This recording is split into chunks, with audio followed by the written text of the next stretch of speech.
ఎవరైనా సరే ఈరోజు మాట్లాడితే ఒకడు మాట్లాడాడు 3000 పెన్షన్ ఇచ్చానని. నేను చెప్తున్నా, ఆ రోజు నేను హామీ ఇచ్చాను 200 రూపాయలు 1000 రూపాయలు చేస్తానని ఏప్రిల్లో చెప్పి ఆగస్టు సెప్టెంబర్లో 2000 రూపాయలంటే ఒకేసారి 5 టైమ్స్ పెంచిన ఘనత తెలుగుదేశం పార్టీదని చెప్పి నేను మీకు తెలియజేస్తున్నా. ఆ తర్వాత నేను 2000 రూపాయలు చేశాను, 2000 రూపాయలు ఇచ్చాను. ఎన్నికల్లో 3000 రూపాయలు చెప్పాం, ఈ ముఖ్యమంత్రి 3000 రూపాయలు చెప్పాడు. ఎన్నికలు అయిన తర్వాత నేను పెంచుతూ పోతాను 250 రూపాయలు 250 రూపాయలని.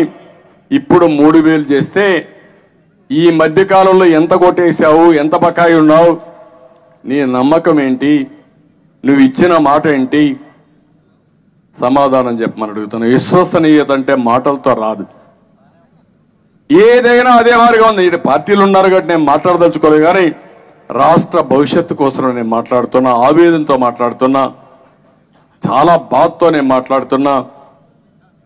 మాట్లాడితే అందరినీ విమర్శించడం, అన్ని రాజకీయ పార్టీలను విమర్శించడం ఒక అలవాటుగా పెట్టుకున్నాడు.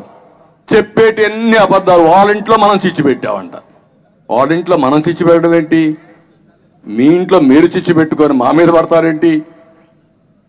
నువ్వు ఆ రోజు సమాధానం చెప్పు.